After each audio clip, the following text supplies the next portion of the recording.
Guys, good afternoon. Alas 3 na dito. So, ayun. Andito yung pinag-exercisean ko, di ba? Dati pa. Pupunta ako ng Lulu Supermarket. Malayo yun. Lalakarin ko lang. Dito ako nag-shortcut sa may pinagjijiman ko. Dumaan na rin ako doon. Kasi natirang ko yung pusa ng yung manok. Ito yung pinagjijiman ko. Ay, pinagbatakbuhan ko dati, oh. Ayun yung playground. Tapos, dito ako nag-shortcut kasi dito lang yung direkta. Ayun guys. Direkta yan sa may gate. So, grabe ang lamig. Parang talaga ako naligo guys. Nag-ano lang ako. Kilamos. Then, yun na. Kasi as in, grabe talaga. Hindi ko kayang maligo. Kahit may heater. Yung dampi, parang naranasan nyo na yung ganun, diba guys? Yung parang, yung dampi ng tubig, iba.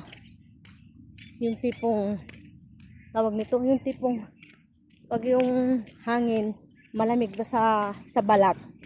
Di ba hindi tayo niligo niyan? Kasi parang lalagnatin o something ganun. So, hindi talaga ako naligo. Kahapon na ako naligo, medyo okay yung pakiramdam ko, di ba? Masama din pakiramdam ko. So, 2 days na naman siguro bago ako maligo. So, ayan, di ba? Ang ganda.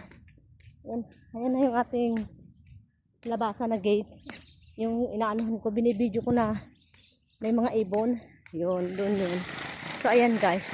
Tinan yung aking tagyawat. Di pa rin siya natanggal. So, punta tayo doon. Malayo pa rin lalakarin. Pagbalik ko, magtataksi siguro ako. So, ayan. Let's go. So, ayan na guys. Ito yung kanto ng gate.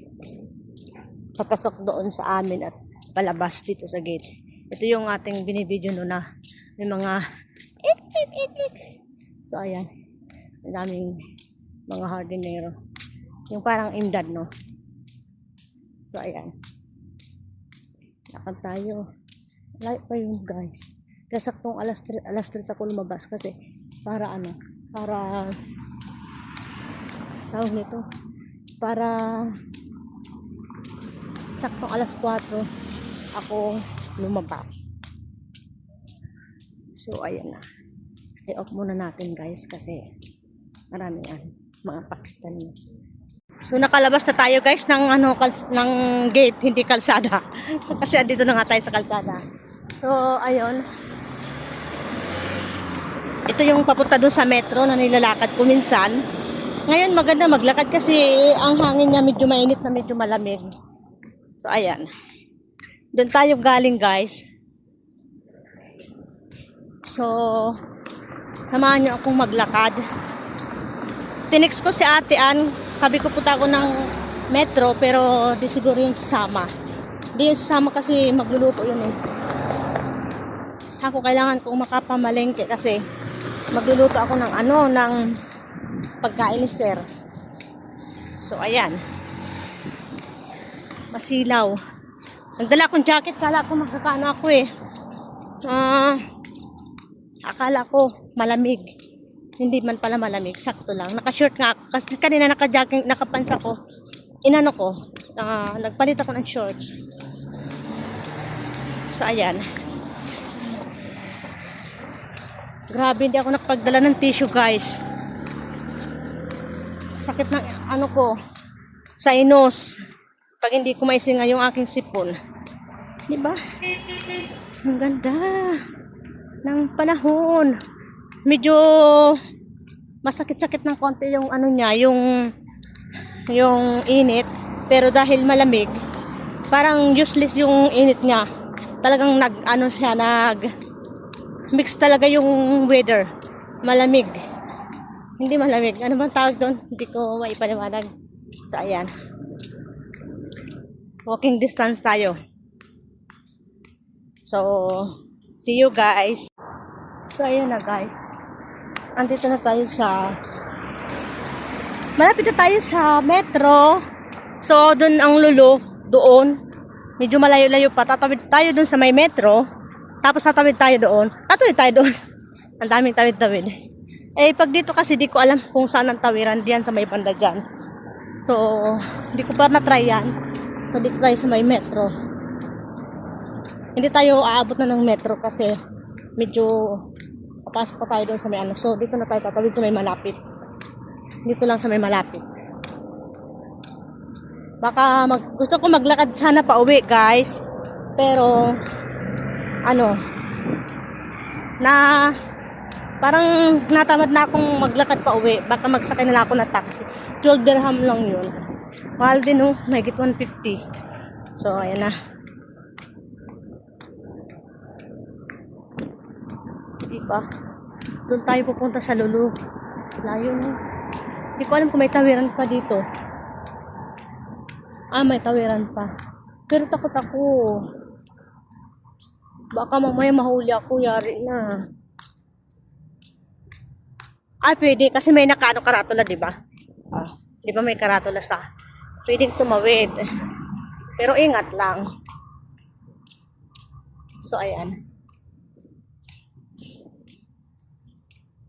Doon kami na ate. Ayun yung metro.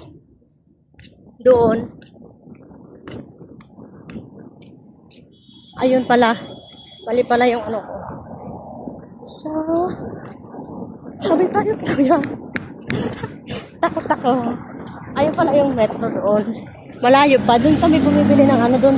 Ayun pala. Magkabilaan pala yan. Doon na kami bumibili sa Delta ng ano. Ng tawag nito. Nung mga binibili namin mga nung chicken doon kami bumili sa may banda doon. So, dito nakatawid na tayo guys. Sumabay tayo doon sa lalaki. Yung lalaki, basta tatawid lang siya. Alam niyo dito, pwede ka ditong tumawid. Kahit na umaandar yung mga sasakyan, ma-stop sila. Oo, stop talaga sila. Hindi katulad sa atin. Ay, nasagasaan ka talaga dyan. So, ayan guys. Yung tubig ko, butas-butas na. Sayang. So, ito guys, hospital. Hospital yan So, ayan, mainit ang panahon na mainit na panahon pero malamig yung hangin. So, thank you Lord. Dahil malamig ang panahon. Ay, ang ganda ng mga. Ay, ang daming ibon. Lumipad. So, malapit-lapit na tayo. Tatawid ulit tayo. Grabe silaw, guys. Tatawid tayo ulit. Tatawid tayo dito. Pero, ganun pa man, kahit pa sabihin may mga sasakyan yan, basta tatawid ka, mag-stop talaga sila. Mag-stop talaga yan sila. Pero, takot ako eh. Mamaya, sa kusana ko. So, ayan, nakatawid na tayo. Kung nakatawid na tayo doon ng Lulu, medyo malayo pa, guys. Lakad-lakad pa pag may time. So, ayan. Nagmedyas ako kasi yung paa ko nga, hindi ko pa siya guys nalilinisan. Kasi natamad ako kasi pangit ng ang pangit ng tawag nito, panglinis ng buko dito, yung makapal ba, hindi siya, wala siyang tulis, walang matulis. So hindi ako hindi ako makapag linis kasi ayaw ko nga. Hindi matatanggal yung ingrown at hindi rin masyadong matanggal yung dumi. Eh, kailangan ng ano ko pa naman.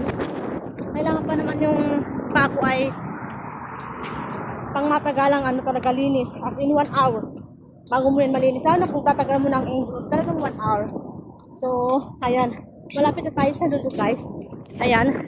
Yung supermarket na yan. Ayan, ganda ng mga bulaklak. Alam nyo, yung mga bulaklak na yan, sobrang lamig. Hindi siya basta-basta agad na alas 7 na, hindi siya masyadong magano, yung bukadkad ba? Saka ang liliit ng bulaklak, hindi talagang asin malalaki. Hindi katulad ng tag-init. Ay! Pagod ako guys. So ayan.